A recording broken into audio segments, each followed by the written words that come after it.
A Torto e a Direito, um programa com Alberto Magalhães, Bento Anastácio e Ricardo Freixal. Realização de Luís Matias. Muito boa tarde, bem-vindos ao A Torto e a Direito, edição do dia 9 de maio. Connosco estão o Ricardo Freixal, o Bento Anastácio e o Alberto Magalhães, como é habitual. Bem-vindos, boa tarde. Hoje é o Ricardo Luís a iniciar o programa, primeiro com as notas de abertura, como é habitual. Ricardo Freixal, que nota traz para o início do programa de hoje? Boa tarde, Luís Matias. Bom, iniciar é sempre uma responsabilidade muito grande, não é? Eu gosto de ficar para o último. Boa tarde, Luís Matias. Boa tarde aos nossos ouvintes, ao Bento Anastácio e ao Alberto Magalhães também. Eu não resisto a meter sempre aqui uma agulhada na parte esportiva da questão e relembrando os grandes pensadores da prática desportiva, queria dizer que esta história do enorme Lusitano de Évora estás na fase de acesso à Liga 3, isto não vai terminar como começa, mas vai terminar como acaba. E portanto, oxalá que estas duas derrotas sejam algo de bom para todos nós, para o desporto taburense e para tudo isso. E a outra nota, é uma nota que eu fui confrontado ontem, eu não sabia que existia, com a comemoração do Dia Internacional do Burro. Eu adoro burros. O burro é um animal que é descrito como um animal inteligente, como um animal curioso, e por ser inteligente e curioso é resiliente, que é uma coisa que está muito na moda, e é sociável. Estas características rareiam hoje no mundo animal, e portanto vai daqui a minha homenagem ao burro enquanto espécie, com todo o respeito pelo burro, e porque sempre que lidei com burros proporcionei-lhe bem-estar, e o bem-estar animal está acima de tudo, mas o burro ainda hoje em dia, em algumas sociedades, é um auxiliar precioso na civilização, na cultura e no modo de vida dessas civilizações e dessas culturas, e portanto vai também aqui a minha solidariedade para com o burro, enquanto burro, independentemente do Dia Internacional ou não. Quer dizer, o burro é sempre burro, e para mim são todos os dias de burros, os que são sociáveis, os que são resilientes, os que são curiosos e os que são colaborantes.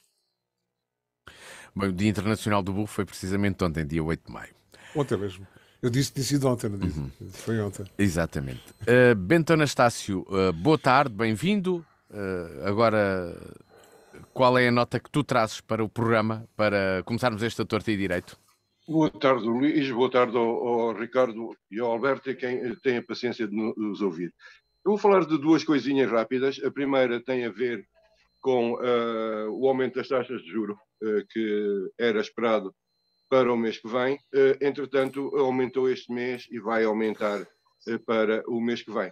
Portanto, a rapaziada que paga rendas de casa, que tem empréstimos, continua a ver as coisas voltarem para trás. A procura interna baixou, inclusive no setor alimentar, o que quer dizer bem do estado real da nossa economia, que não é nem muito, nem pouco, nem nada parecida com a de Dom Costa no País das Maravilhas. A outra vai, como não poderia deixar de ser, para a coroação do chefe de Estado do Reino Unido, Commonwealth e arredores para cima e para baixo, e pela postura democrática deste Estado monárquico, totalitário, antidemocrático, que violou durante a mais velha democracia do mundo. A mais velha democracia do mundo. Exatamente. Durante as festas, violou todos os direitos que são normais em qualquer democracia. Foi cortada a liberdade de expressão aos grupos republicanos. Foram, inclusive, e pasme-se, presos preventivamente por precaução. Ou seja, isto faz-me lembrar um filme que se viu há uns tempos atrás, que num estado deste tipo, as pessoas eram presas porque havia um computador que dizia que elas iam fazer um crime. O que é que aconteceu precisamente neste dia? As pessoas iam a sair de casa para irem à vida delas, provavelmente dizerem que o rei não era delas, e foram pura e simplesmente presas. 50 pessoas ao sair de casa para que não fossem importunar a festa. Ou seja, foram violadas todas as normas do Estado de Direito, ninguém pode ser detido porque o chefe da polícia acha que ele vai praticar um crime.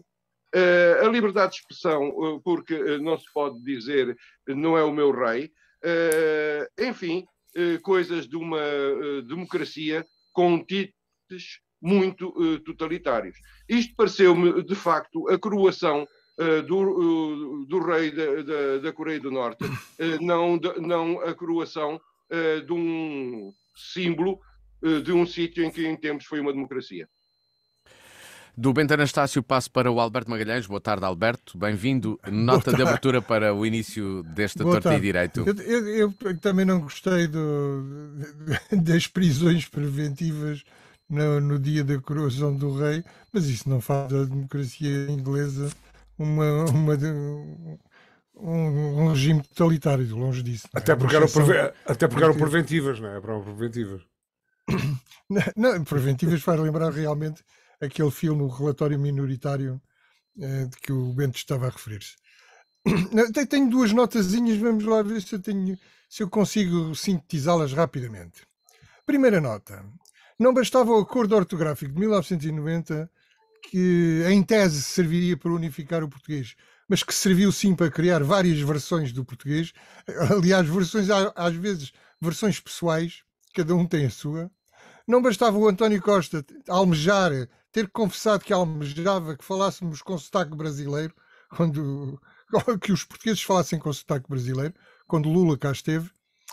Tivemos agora a Paulina Chiziane, Prémio Camões 2021, que veio receber o prémio a Portugal e que, no seu discurso de posse do prémio, teve declarações como estas: a língua portuguesa, para ser nossa, definitivamente nossa, precisa de um tratamento, de uma limpeza, de uma descolonização. E referiu, a propósito disto, referiu, para exemplificar a sua tese, referiu palavras como catinga, palhota, matriarcado e patriarcado, que ela foi desencantar em versões de dicionários que já cá não estão, com certeza, porque ninguém os encontra, significados pejorativos. Depois disse ainda, é preciso usar a língua portuguesa para negociar uma língua portuguesa mais humana e só nós, africanos, é que podemos fazer isso. E ainda disse isto, eu tenho uma língua materna que Deus me deu, mas também tenho esta, o português, que me foi dada. Porque é que eu tenho que aprender aquela que me é dada e os outros não querem aprender a minha? E aconselhou toda a gente a aprender línguas africanas. Para culminar este dia mundial, por acaso o prémio foi dado, ela veio cá recebê-lo no dia 5 de maio, Dia Mundial da Língua Portuguesa, e para culminar o Dia Mundial da Língua Portuguesa tivemos a cantora moçambicana Selma Uamusse, que cantou 3 canções, mas só uma em português. As outras 2 foram nas tais línguas africanas que eu não conheço, porque ainda não tive a oportunidade de as aprender. Isto é, foi um pleno de elogio à língua portuguesa. Outra notazinha. Um camarada do PAN, chamado Albano Lemos Pires, deputado municipal na Assembleia Municipal de Matosinhos. Quem quiser ver o vídeo, ele está no YouTube, o vídeo da intervenção dele na Assembleia Municipal de Matosinhos, que, anunciando um voto contra a proposta do CDS, que propunha o apoio a famílias numerosas pelo município, o que é que ele disse, este Albano Lemos Pires? Que o planeta Terra atingiu um número de 8 mil milhões de seres humanos, que é irresponsável apoiar, portanto, é irresponsável apoiar famílias numerosas. Se as pessoas insistem em povoar o planeta, façam-no à sua custa e não à custa do Estado. O país está envelhecido, então abre-se a porta à imigração, mas nada de ter bebés.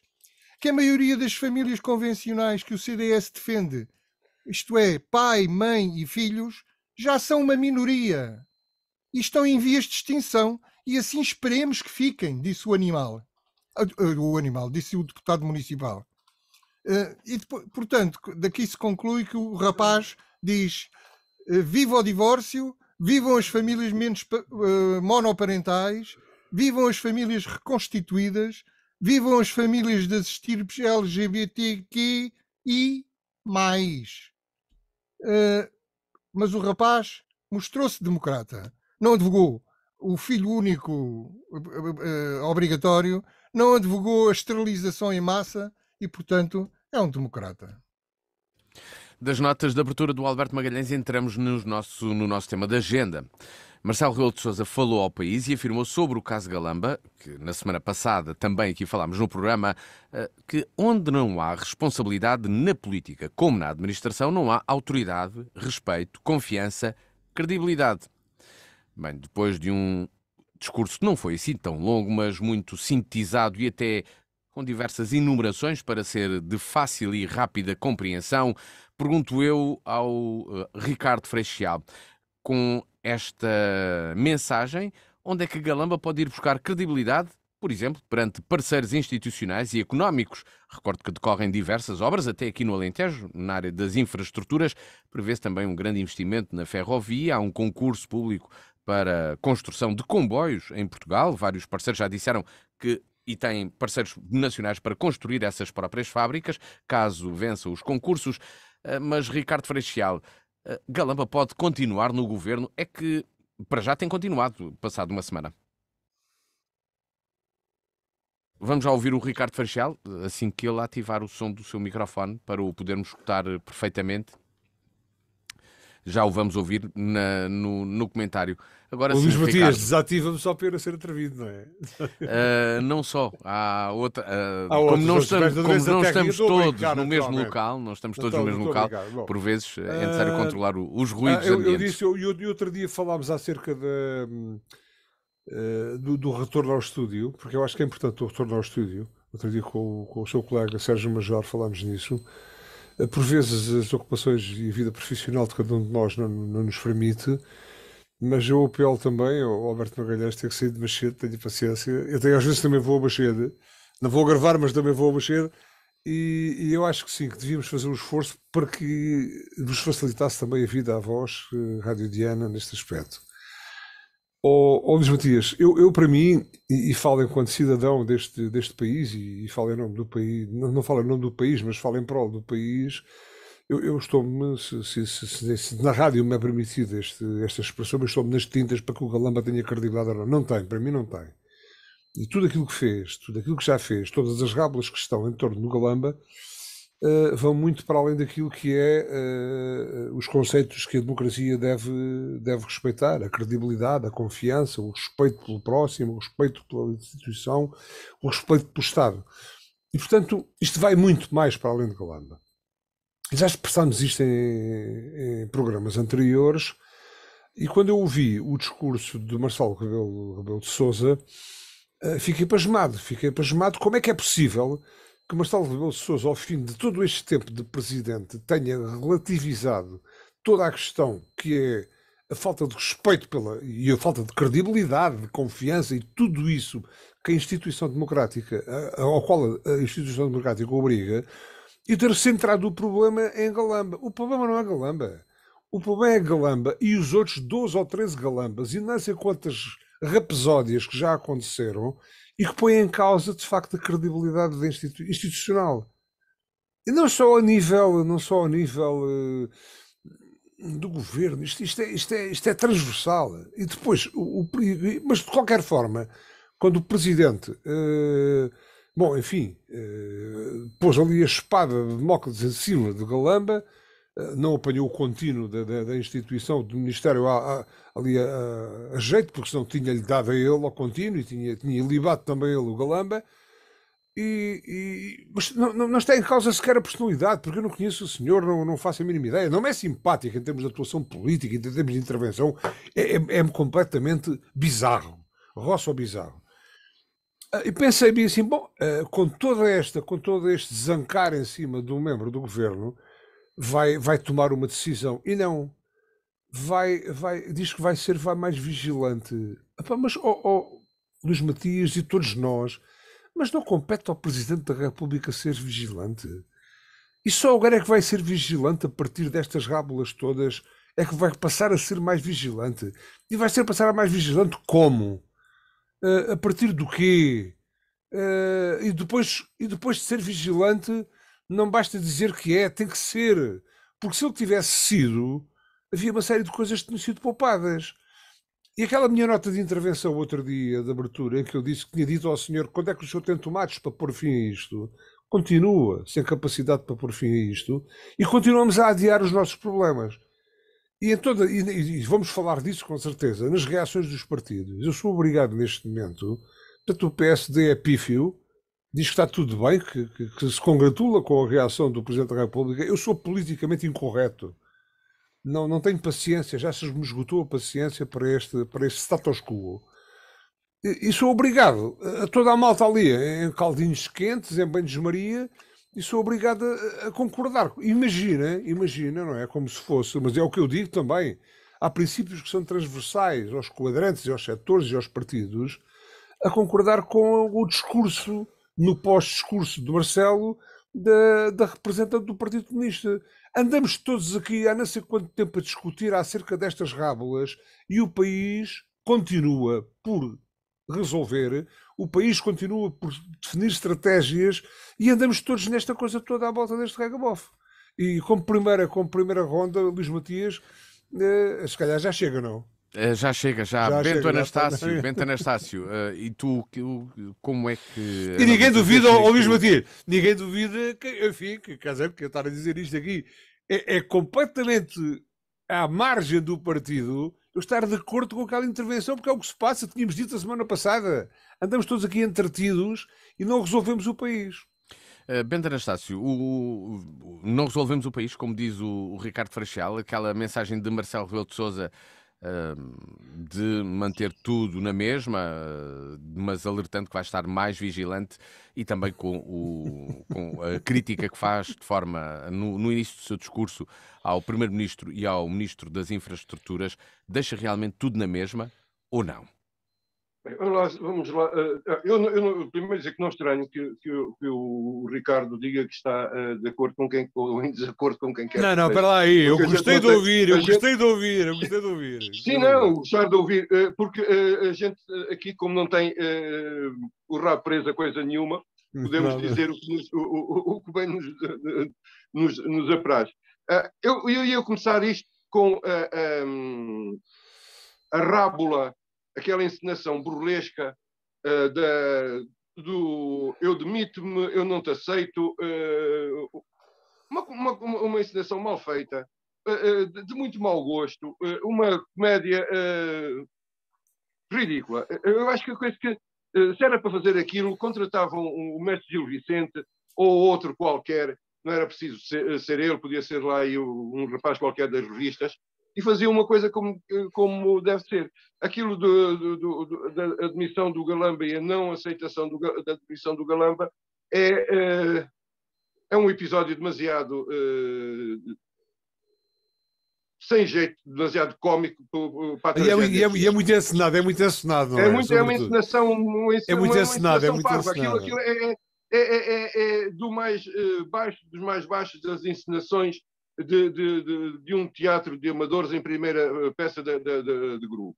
Mas pronto, com o devido respeito pelo teatro de amadores que fiz.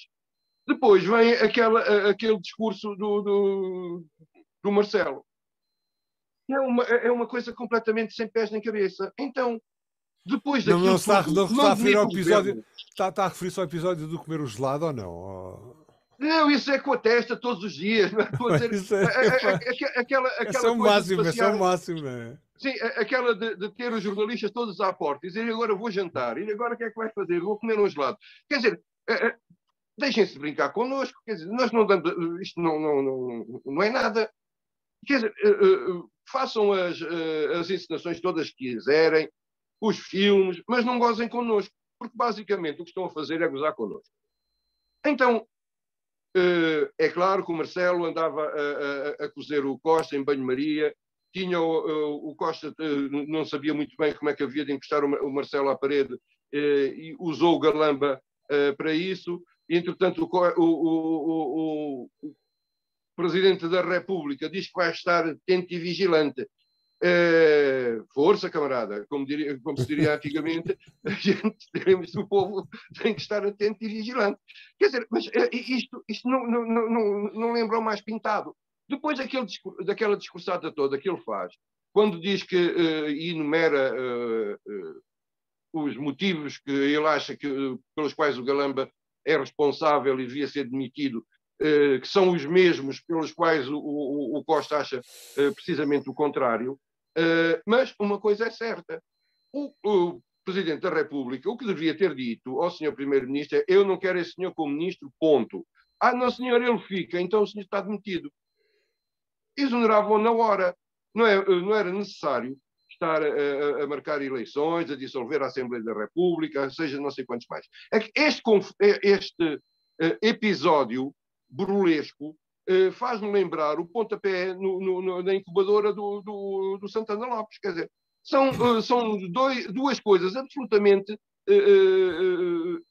indignas de ir de um governo, de um país responsável. Quer dizer, nós estamos a falar de um país com 800 e tal anos de história, que é membro fundador das Nações Unidas, que é membro da União Europeia e da NATO. Não estamos propriamente a falar do Haiti.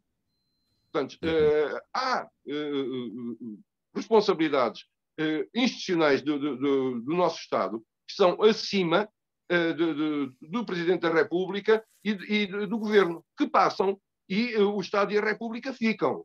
E esta coisa inqualificável põe em causa, na minha opinião, o regular funcionamento das instituições e, sobretudo, põe em causa a dignidade do Estado.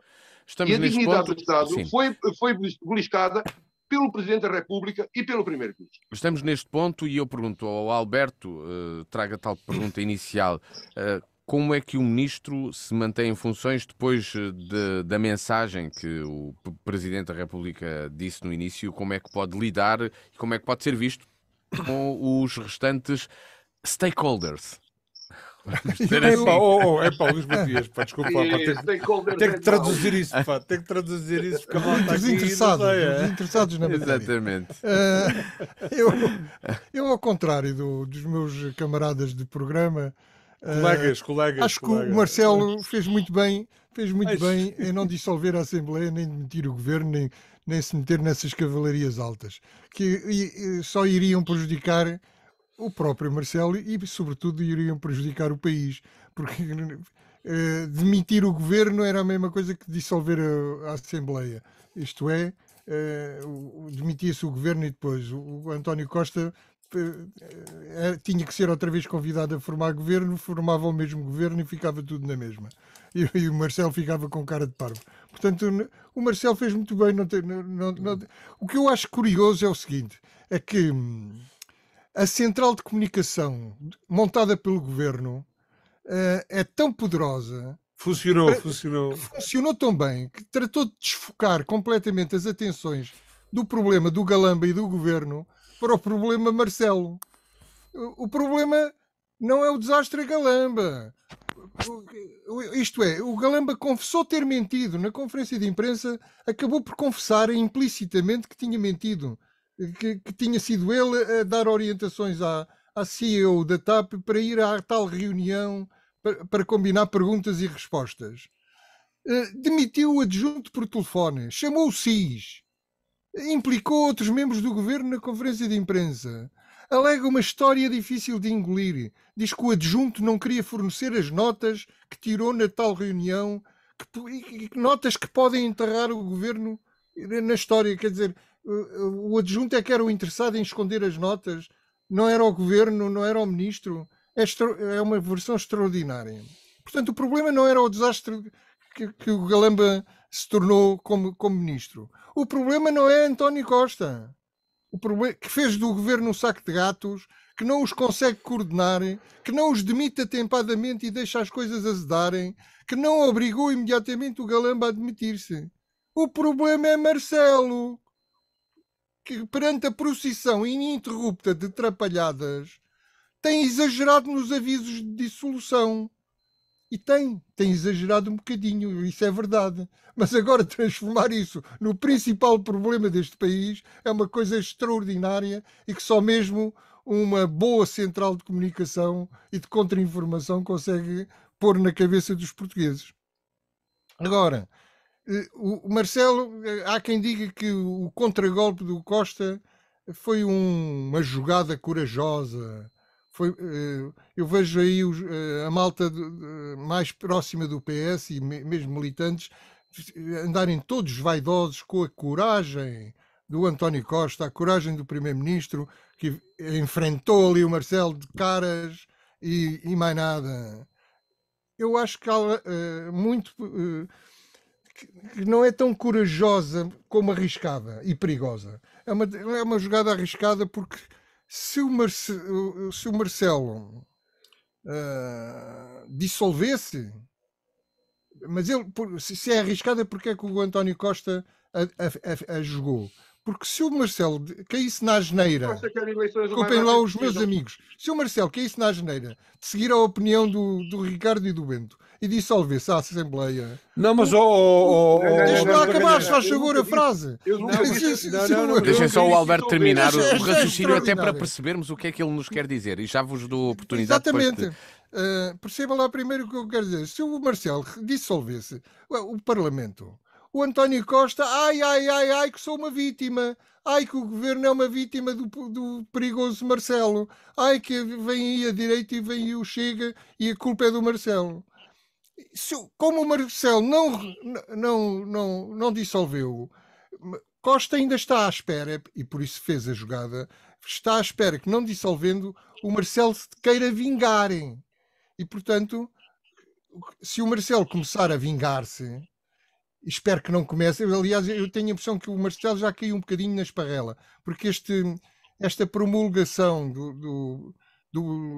daquela portaria do Ministério da Educação sobre a fixação de 8 mil professores, sobre a fixação de 8 mil professores, já traz uns prolegómenos, traz uns considerandos. Traz uma nota, como sempre.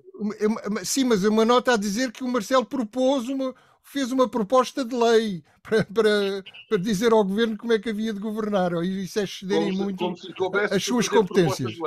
É excederem muito as suas competências. E, portanto, eu espero que o Marcelo não abuse da vingança, porque aí permitiria ao António Costa vitimizar-se de novo.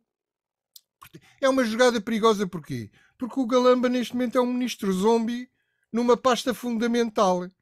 E mais, ainda pode sussurrar a curto prazo. A médio e longo prazo é quase impossível não sussurrar.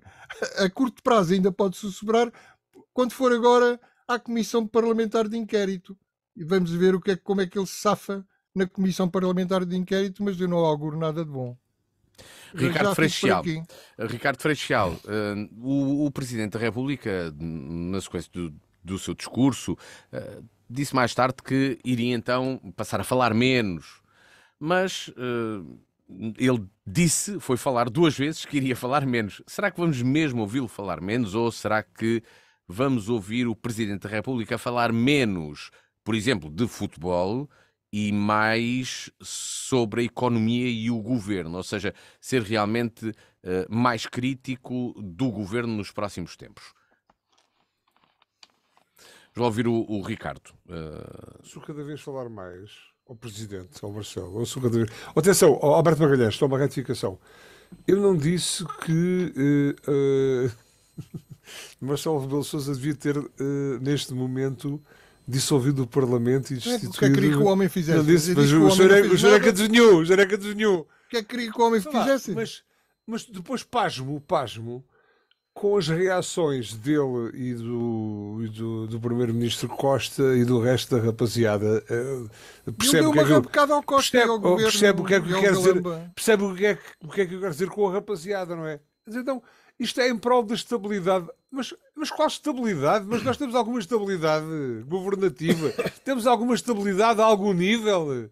Nem na hierarquia mais baixa nós temos estabilidade. Nós estamos perante um período de falta de estabilidade. e de bizarrias até do ponto de vista institucional que eu nunca me lembro de ter observado. E, portanto, isso é que eu acho que é atirar o pó para baixo do tapete ou sacudir com os ombros ou uma coisa qualquer. E, portanto, eu acho que isto ultrapassa tudo. Ultrapassa tudo. E, portanto, há que tomar aqui uma medida de fundo e depois pasmo também. Mas uma medida de fundo é o quê? Um golpe de Estado? Não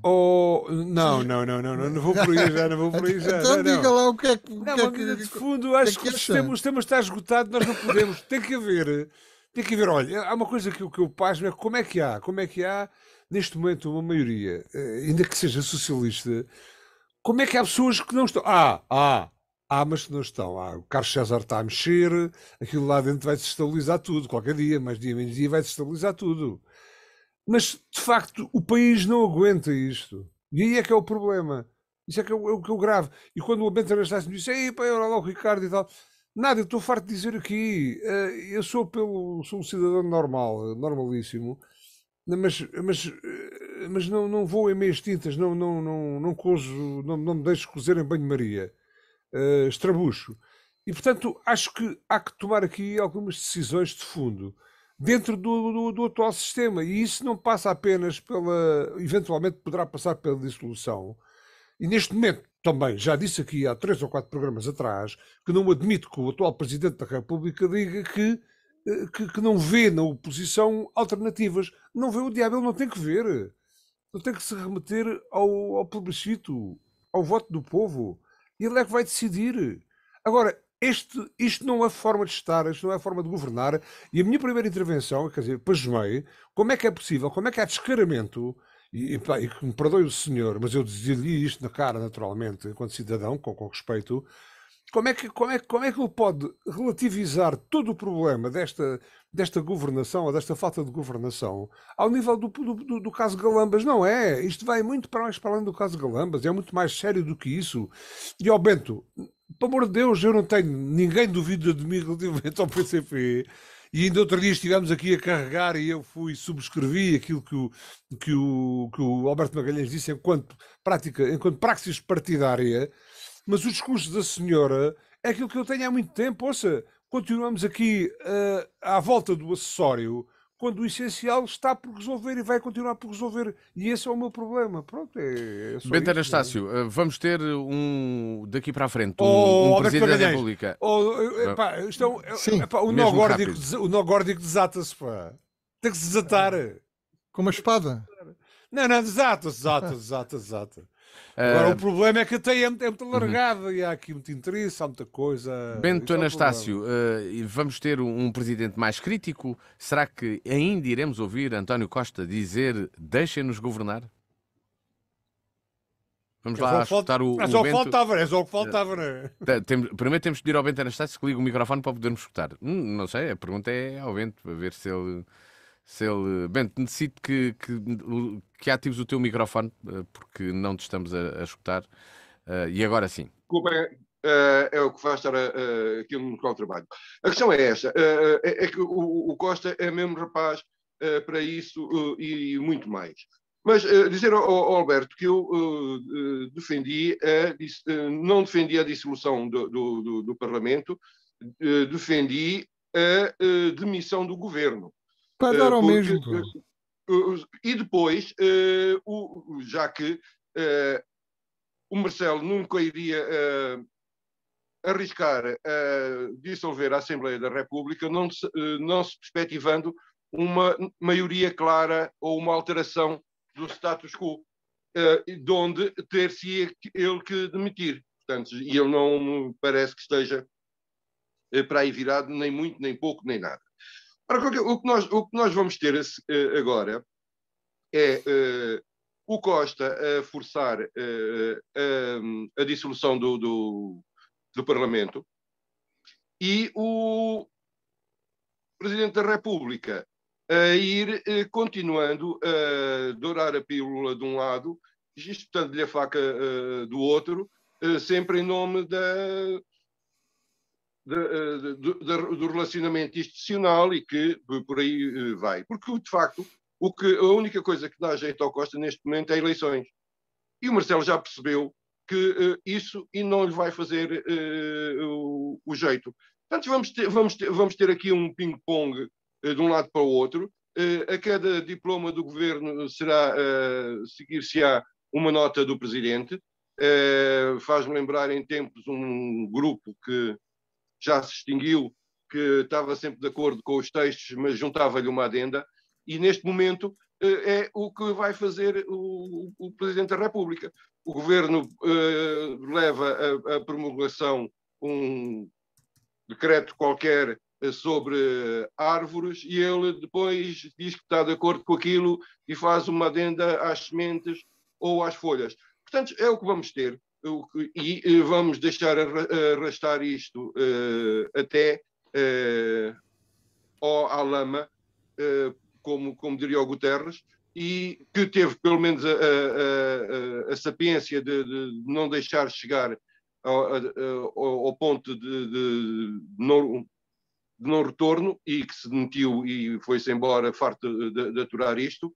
É o que nós vamos ter um governo a arrastar-se, uma maioria a comer-se por dentro, com todas as guerrinhas internas que já se veem no PS, e quando elas começam a vir cá fora, ao nível do presidente do partido, por um lado, descaradamente.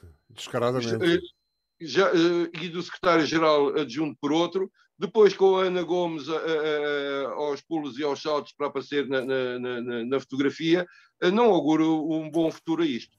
Nós vamos entrar num estado em que nem é carne nem é peixe, e andaremos aqui até ao final desta legislatura a encanar a perna à rã. Alberto Magalhães, chegar-se-á ao final da legislatura ou será que até ela terminará mais cedo do que o previsto? Vamos ter Costa a citar Cavaco, como há pouco disse, ou não? Luís, eu já estou como aquele sábio futebolístico. Prognósticos só no fim do jogo. É difícil com tanta volta, não é? Se fosse obrigado algumas regras, tem-se quebrado algumas regras daquelas que conhecíamos. Se fosse obrigado a apostar, eu apostava que o governo não vai chegar ao fim. Marcelo vai assá-lo um bocadinho mais em lume lento e vai dissolver a Assembleia quando tiver um pretexto maior, que não dê hipótese a António Costa a vitimizar-se. Digo eu, mas isto é um prognóstico arriscado. Depois de ter passado esta oportunidade, não sei. Vão surgir mais oportunidades. E porquê? Porque eu é que sou o pessimista. Eu comecei por dizer que o governo era um saco de gatos. E porquê é que é um saco de gatos? Porque o António Costa fez a brincadeira, decidiu brincar com a malta e com o país e fez um governo onde pôs 4 ou 5 dos seus putativos sucessores, e isso tem dado bronca e vai continuar a dar. E portanto o António Costa tinha duas hipóteses: ou se demitia e ia a eleições, ou então faz uma remodelação e acaba com este saco de gatos. Só que o problema é, e quem é que quer ir para ministro do António Costa neste momento? Esta é que é a pergunta de... não, há muita gente, Alberto Magalhães, não, há muita gente. Claro que há muita gente, mas Ricardo, deixa-me lá acabar o meu raciocínio. Haver muita gente, claro que há. É que nunca mais acaba. Agora, gente capaz de ser ministro, é que há poucos. Tá bem, mas isto não interessa agora. Isso agora capaz de ser ministro. Não, claro que interessa, porque não interessa-nos a nós. Não interessa ao António Costa fazer. Não, também ao António Costa não interessa fazer uma remodelação e ficar com um governo ainda pior. Quer dizer, isso para pior já basta assim. Mas são piores sempre. Portanto, o António Costa está metido numa camisa de 11 varas. Se ele conseguir fazer uma remodelação com gente nova no sentido que não é do seu círculo de família e amigos, e com gente independente de preferência, e gente capaz, conhecedora dos problemas do país, em cada área, um ministro dos transportes que perceba de transportes, um ministro da agricultura que perceba de agricultura, etc, etc, etc, por aí fora. Um ministro da justiça que perceba de justiça e que não seja um académico que não percebe nada do que está a fazer. Portanto, está a ver isto, começa-se a pôr as condições para valer a pena uma remodelação, e as condições são muitas e difíceis de cumprir, e portanto não há assim tanta gente. Agora, sem uma remodelação que remova o tumor que corrói o governo por dentro, mais tarde ou mais cedo António Costa vai cair, não é? Quando muito arrisca-se a fazer uma remodelação, como eu estava a dizer ainda há bocadinho, pífia, por falta de candidatos valiosos de fora do círculo. Portanto, é como eu digo, António Costa tem duas hipóteses: eleições ou remodelação. Agora, ele não pode provocar eleições abertamente. Tem que arranjar maneira de o Marcelo demitir. Porque senão não se pode vitimizar. Está a ver, Alberto Magalhães, está a ver. Cá em Portugal, quem provoca eleições geralmente perde-as. Alberto Magalhães. Em Portugal, quem provoca as eleições abertamente, geralmente perde-as. Portanto, o António Costa está metido num dilema.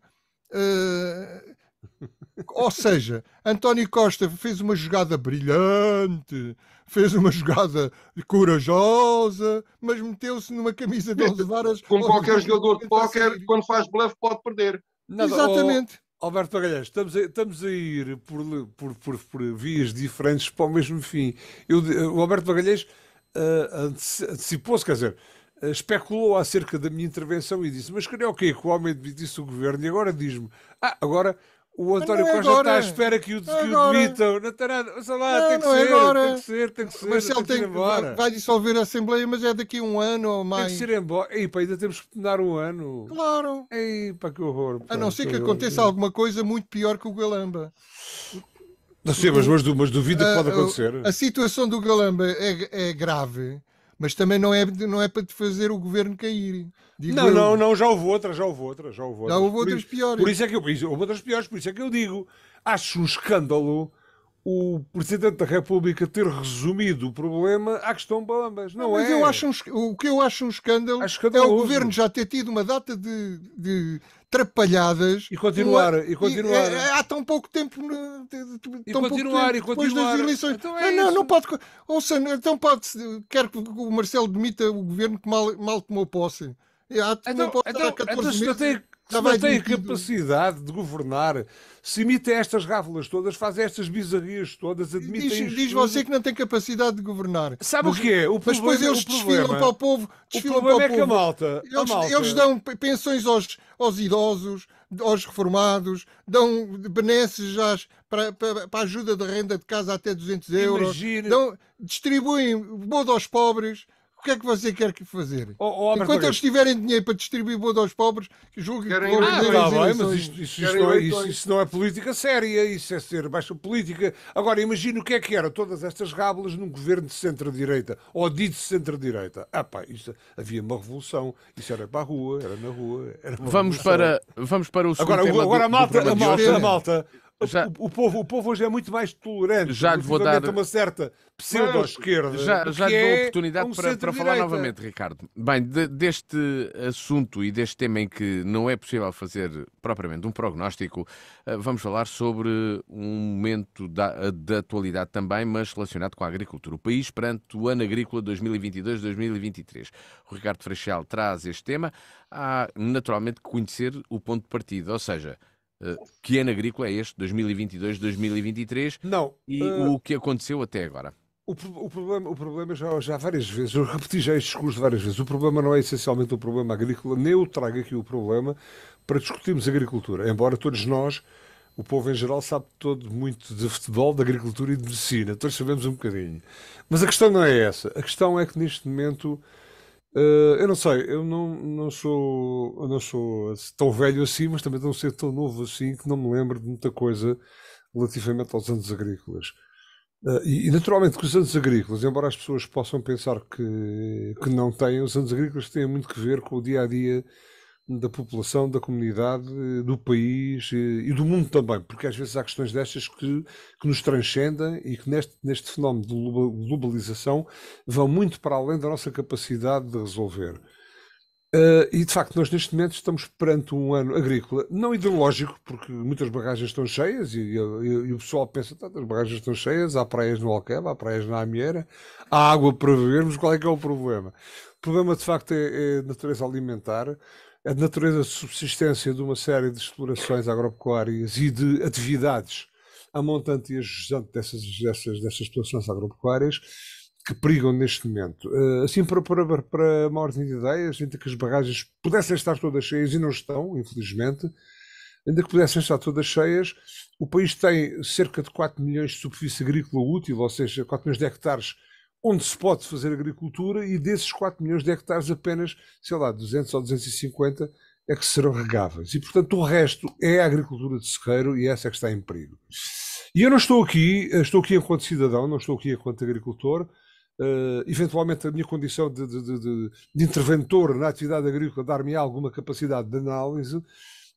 Estou aqui muito para além daquilo que é pedir qualquer coisa, não. A única coisa que eu penso que devia haver da parte de um governo ou do Estado que fosse interventor era capacidade de criação de políticas que não de ajudas, porque eu estou farto de... A malta chama as ajudas os subsídios. Não, estou farto disso, não quero nada disso.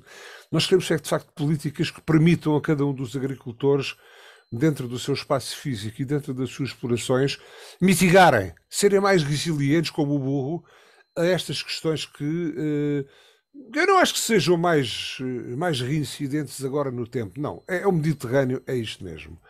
E neste momento há uma série de medidas que podiam ser tomadas que não são, porque não temos ministros competentes, nomeadamente a da Agricultura, que não é competente para intervir, sequer para intervir.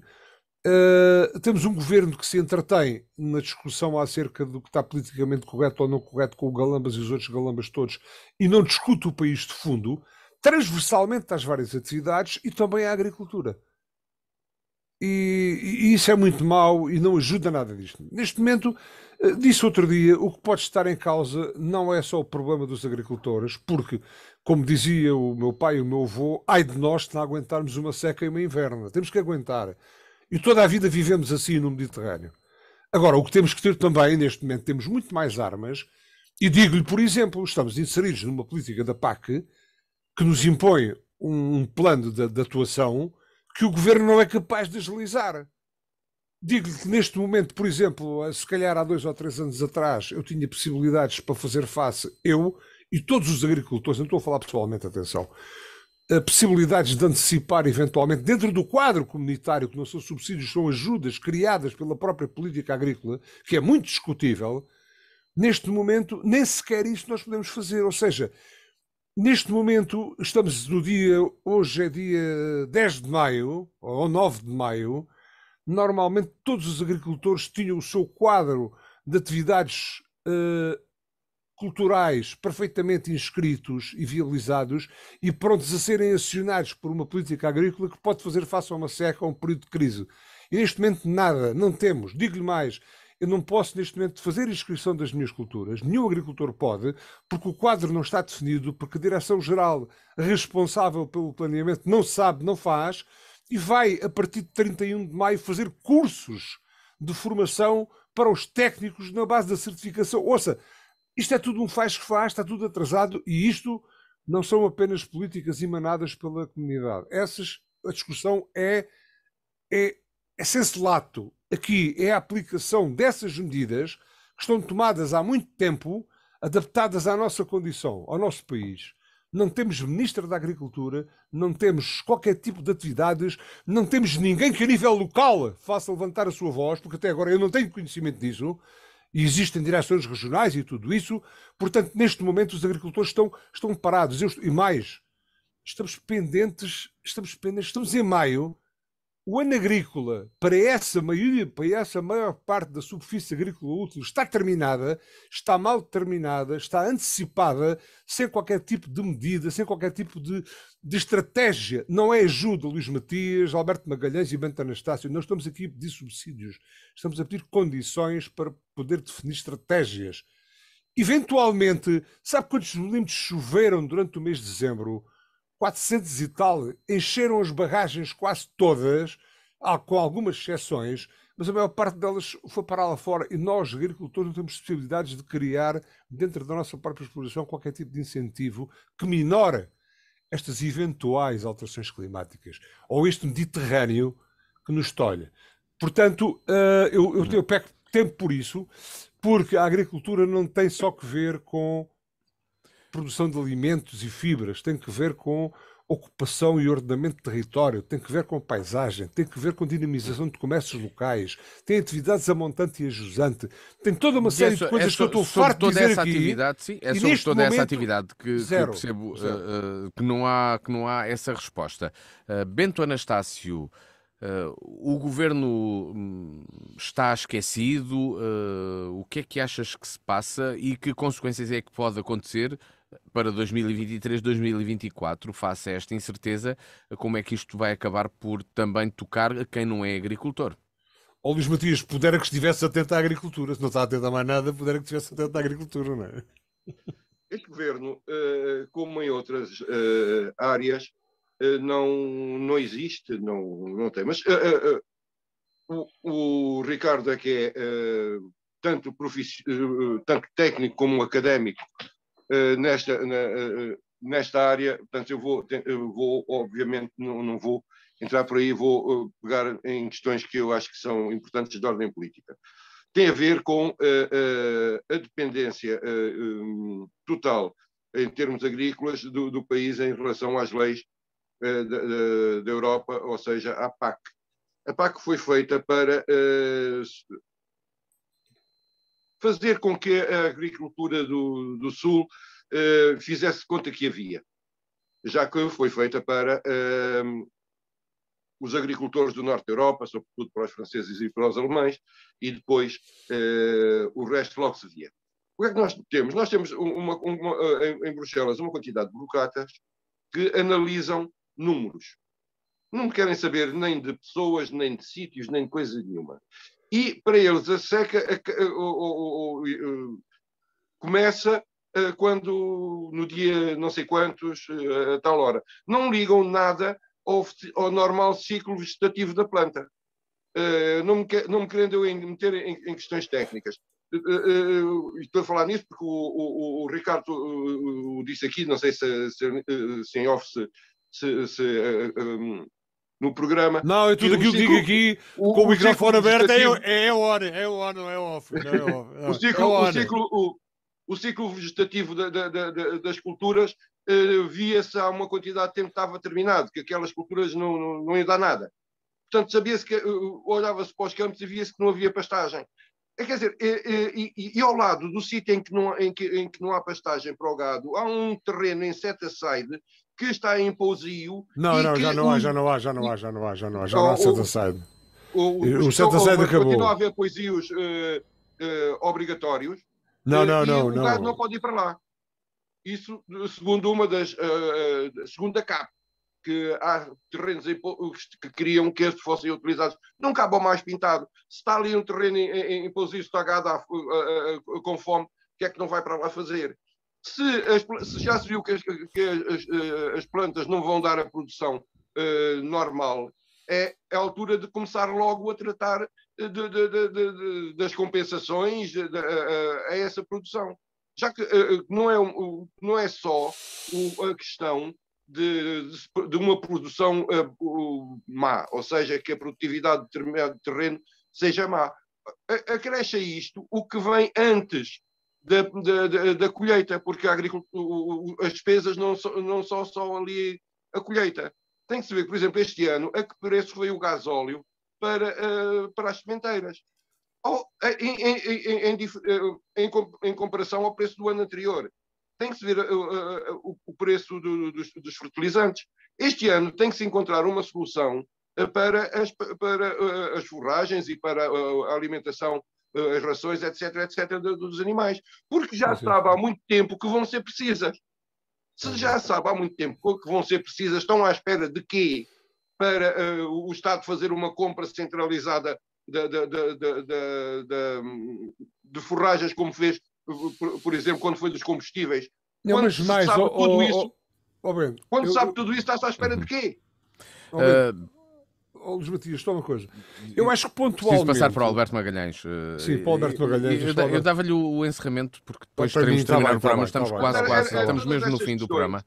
Todas estas questões que se podem ver, bastava agarrar nos técnicos do Ministério e eles irem passeando pelo país para ver como é que estão as coisas.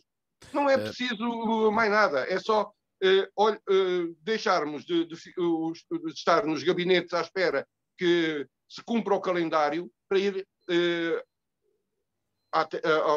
aos locais, para ir pôr os pezinhos na terra e ir ver o que é necessário ser feito. Não é muito difícil. Alberto Magalhães, temos um governo, temos aqui também um problema de relacionamento do governo com os agentes, neste caso com os agricultores, que claramente não existe, é um relacionamento que não existe. E a realização da Ovibeja foi um exemplo claro desse virar de costas. Nenhum membro do governo foi convidado. Exatamente. Nenhum político à atenção do Presidente da República. Eu não sei se o Presidente foi convidado, se não, acho. Mas permitam-me dizer, apareceu lá, mas eu se ele foi convidado, se não. Para o ouvir foi convidado? Foi? Claro. E mesmo assim teve uma procissão atrás, não é? Como é que o país vai estar com a situação atual de crise de produção agrícola e não sabendo os agricultores também que caminhos podem tomar na produção que será colhida no próximo ano ou de onde nascerão novos animais, etc. Luís Matias, deixa-me dizer aqui ao Ricardo em relação à intervenção dele sobre a presença do Sua Excelência o Presidente da República na feira. Mas isso é menos importante. Isso não é importante. Não, Ovibeja. Não, é importante. É importante dar um dado que acho que nós não falámos no ponto anterior, mas que eu acho que é importantíssimo. A única, ou a última, pelo menos a única que eu conheço, sondagem que foi feita depois do discurso do Presidente a bater no Galamba, deu apenas este resultado. Quase 70% concordam com o Presidente Marcelo Rebelo de Sousa. Portanto, ficam os outros 30%, provavelmente, do PS, simpatizantes, muito simpatizantes e muito militantes do PS e de alguma extrema-esquerda. E também englobar nesses 30%, não? Sim, porque os extremos tocos. Não, porque o problema não é só o Galamba. Você está nos 30% que acham mal o que o Presidente da República fez. Eu comecei por dizer que o problema não é só o Galamba. Mas vamos lá ouvir o Alberto. Portanto, o Presidente da República foi de certeza convidado para a Ovibeja e gostaram muito de lá ter. Com certeza a maior parte das pessoas gostou muito de lá o ver. Eu adorei também. Em relação ao problema da sem ser convidado foi o Montenegro. Em relação ao problema da agricultura, é campo que eu não domino praticamente, mas alguma coisa um leigo consegue-se ver que a Ministra da Agricultura é um zero à esquerda na opinião da CAP, na opinião, portanto, dos representantes dos agricultores. De parte dos agricultores. De parte dos agricultores, sim. Não sei se mas também não sei se grande parte. A CNA também está de acordo. Até a CNA e a FNAC está tudo é unânime. Estão todos de acordo.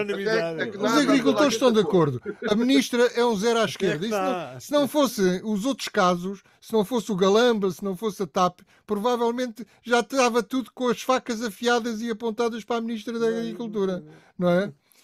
Ela tem tido sorte, reza às alminhas para que o Galamba continue a dar que falar, que é para a malta não ter tempo de se ocupar da Ministra da Agricultura.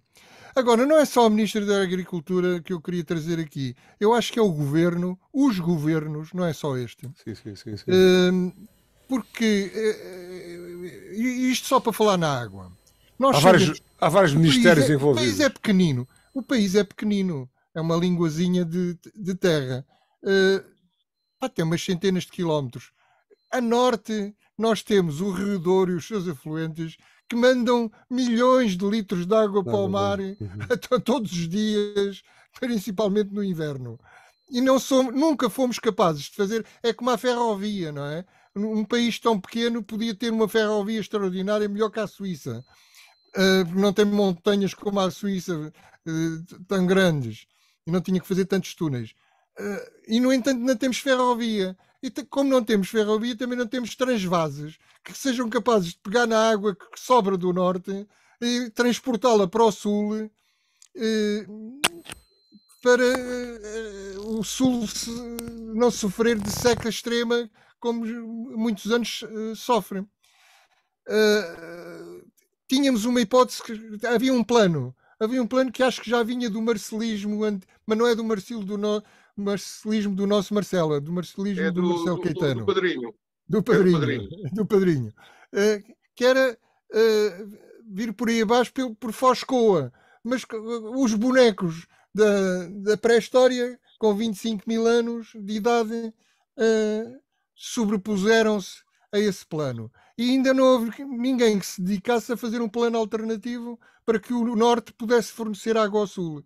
Os espanhóis cortam-nos a água com esse pretexto. Quer dizer, então nós vamos fornecer água, vamos dar água ao Douro português, para o Douro português ir desaguar ao mar. Então isso tem algum sentido, nós cá com falta de água e os portugueses a atirá-la ao mar? Quer dizer, isto são coisas óbvias, são coisas de governação em grande, não são casos nem casinhos, são casões, e o país não consegue resolvê-los. Leva tanto tempo a resolver isto como leva a resolver onde é que fica o aeroporto, a porcaria do aeroporto que continua com uma data de hipóteses. E eu ainda outro dia vi a presidente da Comissão Independente na televisão a dizer disparates sobre o aeroporto e a localização do aeroporto. Quer dizer, e nunca mais. É o país que temos de terminar, Ricardo Freixal, muito rapidamente para concluir o tema depois desta. Não, era essencialmente sobre isso. A minha intervenção não tem nada de técnico, a não ser eventualmente alguma mais-valia de informação e de formação, mas tem sobretudo de transversal enquanto cidadão. E quando o Bento Anastácio diz, mas há uma política comum agrícola que é discutível naturalmente, e esse daria pano para outro programa. Mas depois de Bento Anastácio e todos os nossos ouvintes e todos nós aqui no painel, há uma forma de aplicar a PAC, a Política Agrícola Comum, às nossas especificidades regionais e nacionais. E é isso que falta neste momento. Portanto, está definido, as coisas estão definidas. Por isso era preciso um ministro. O que não há, isso é do Ministério. É do Ministério e toda a hierarquia do Ministério. E acaba em nós que vamos levar, quer dizer nem sequer mexilhões somos, não é? É que não podemos mexilhar. E portanto, é contra todo este status quo que eu levanto a minha voz e que sou, de facto, irreverente, desalinhado, o que me leva às vezes até ao Bento Anastácio. Desculpe-me lá, deve me aceitar, mas não me levem como... Mas a senhora teve razão, porque o país continua por fazer aquilo que acabou, aquilo que o Alberto Magalhães... Já percebemos que o Ricardo fica de tal forma desalinhado que até concorda com o PCP. Nada, o que o Alberto Magalhães... É assim que chegamos ao final do programa. Temos de terminar o programa. O que o Alberto Magalhães acabou por dizer tem razão. Sim. Mas faz-se não é de um ano para o outro. Faz-se com estratégia, faz-se com planeamento, faz-se com obra e essa obra não se faz... Ficam claras as opiniões e a análise que aqui trazem. Ricardo Freixal, Bento Anastácio e Alberto Magalhães, no A Torto e Direito de hoje. O meu nome é Luís Matias, o encontro consigo está marcado para de hoje, uma semana, sempre terça-feira às 18, sábado também às 18 horas, sempre que quiser, na página de nfm.com e no canal de YouTube de NFM, que pode subscrever para acompanhar e receber notificações sempre que existirem novidades. Voltamos então de hoje a 8 dias. Até lá. A Torto e a Direito. Um programa com Alberto Magalhães, Bento Anastácio e Ricardo Freixal. Realização de Luís Matias.